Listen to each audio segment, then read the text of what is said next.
Hello again, everyone. Todd Michael Putnam from D&D Creative Table Designs, bringing you another adventure table idea.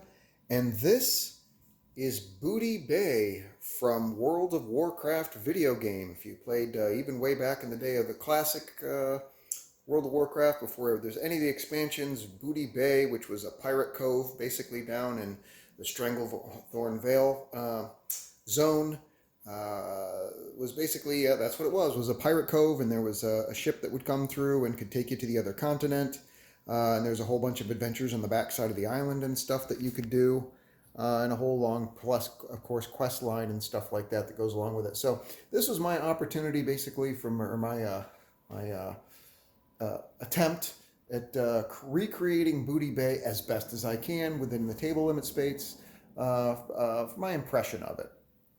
And I just remember that, of course, there's multiple levels to it. There's even the lowest tier was above the water. There's that centerpiece where you could go in and climb up. If you fell in the water, there's a way you could swim up and get to that thing and climb back up to the docks. But even the lowest tier of the bay was on pylons. So I've got the lowest tier raised up above the water. And then on top of that, of course, there's another higher tier that comes around here, with the ones going around back behind the various houses. Of course, there isn't any real design consistency in Booty Bay. It's all just ramshackle type stuff.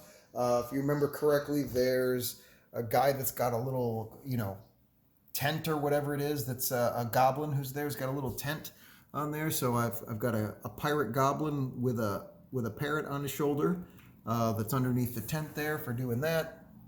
And then, of course, I just have a variety of different houses all thrown together, or buildings, I should say, not necessarily houses, thrown together in order to put the feel of Booty Bay on the map.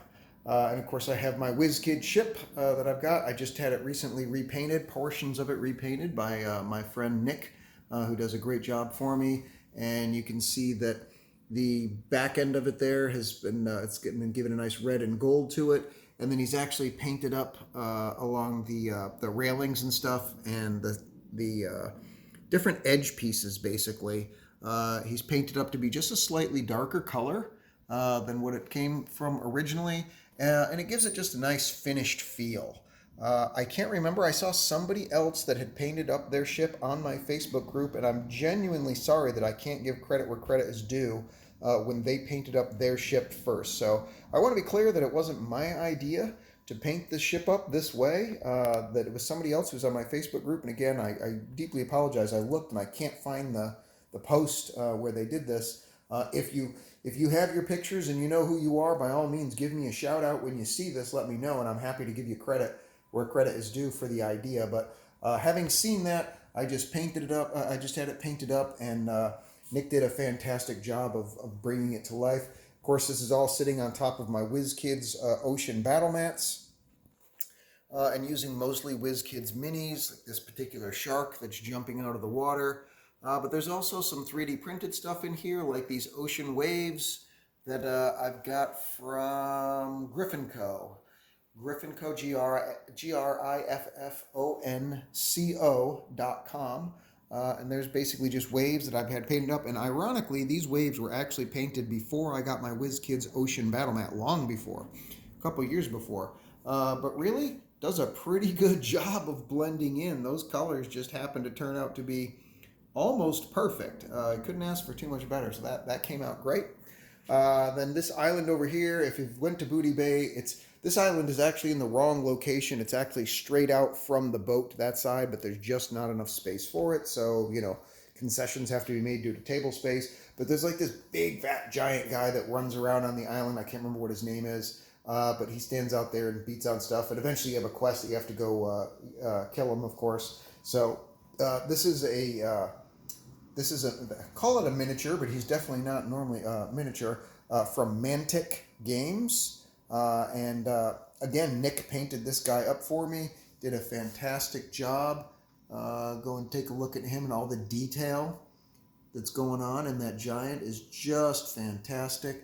As a matter of fact, just for giggles here, let me put a a mini down there, and you can see the size differential between the standard 28 millimeter guy and this guy. So he's a really good giant, and honestly, scale wise, that's about what it is in World of Warcraft too, because the giant on the island is pretty large. So, and that's basically it. The majority of the rest of it, the buildings are a combination of 3D prints and buildings that I got off of Zitterdesk.com.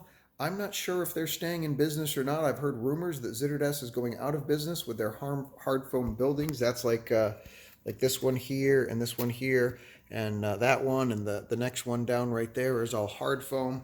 The two blue and red ones on the end, those are 3D printed. But I hope Zitterdesk isn't going out of business. I hope that's a false information, but I have heard from a couple of different sources on the buy that they may not be making it, and that's sad that because I think they made a great product. So I hope that's not true. I hope they are in business. Also, Zitterdesk, I use their docks for this right here going across. Those are their hard foam docks for all of that. And then on the back side, in order to get the elevation for other stuff, are my 3D printed Todd tiles underneath. This top piece right here is a terrain tray from Dwarven Forge. But the block underneath is 3D printed. Those are my Todd tiles. Go to thangs.com, thangs.com, and you can download the STL files, 3D print them yourself, and be off and running with creating elevation. You can't do builds like this, or it's very difficult to do builds like this without those kind of elevation tiles. So definitely go check them out if that's what you're looking for, and especially if you've got a 3D printer, because the cost is pretty good. It's free to download the file. And then last but not least, I'm sorry, I forgot to point out, and this whole island piece here is all Dwarven Forge, with the exception of these two pieces right here. The two bushes are from Monster Fight Club. Definitely go there and check them out. The rest of it is all Dwarven Forge. These are from their forest transition tiles, and this is all from their, it's not Dreadmist Forest, I can't remember what it's, Dread Hollow Forest, that's it. Dread Hollow Forest, just put her on there with a forest terrain tray tile on top of it in order to create the island type effect. So that's it. If you guys are enjoying the channel, if you like what you see, if this is stuff that you can use in order to help make your own games more entertaining, gives you an idea that you're off and running, whether you have the terrain or not, you just use it. So, oh look, I can make a pirate cove type thing, and it'll be looking like this or something. Please like and subscribe on the channel because it really helps us out. It doesn't cost you anything, and it lets me know whether or not you guys want to keep seeing the content. So thank you so much, and I will see you guys next adventure. Take care. Bye.